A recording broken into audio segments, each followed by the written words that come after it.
Sinampahan na ng reklamong qualified human trafficking si dating presidential spokesperson Harry Roque dahil ito sa pagkakadawit umano niya sa ni-raid na Pogo Hub sa Pampanga. Nasa frontline ng balitang yan si Camille Samonte. Sinampahan na rin kahapon ang reklamong qualified human trafficking ng Presidential Anti-Organized Crime Commission at ng PNP-CIDG si dating presidential spokesman Harry Roque. Kaugnay ito sa pagkakadawit niya sa ni-raid na Pogo Hub na Lucky South 99 sa Porac, Pampanga noong Hunyo.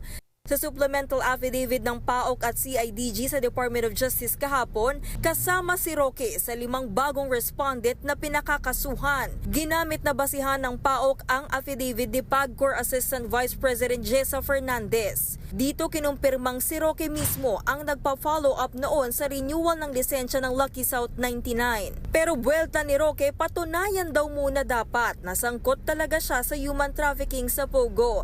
Lalo't dati na rin niyang itinanggi na abogado siya ng Lucky South 99. Sinamahan niya lang daw noon si Cassie Ong sa meeting sa PAGCOR. Si Ong ang kinatawan ng Lucky South noon na nagkataong nangungupahan naman sa kliyente ni Roque ng Whirlwind Corporation.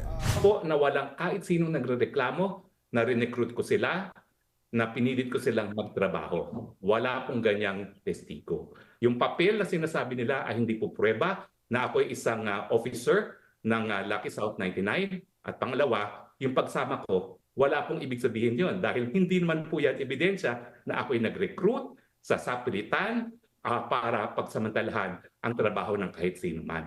Dahil sa reklamo, planong maghain ng counter affidavit ni Roque pero hindi raw siya ang personal na haharap sa DOJ. Pareho sila ng asawa niyang si Myla na hinahanap ngayon ng mga otoridad matapos isyuhan ng arrest order ng Kamara. Nagbabalita mula sa Frontline, Camille Samonte, News 5. Mga kapatid, Jiggy Manikad po, iba na ang may alam at may pakialam sa panahon ngayon.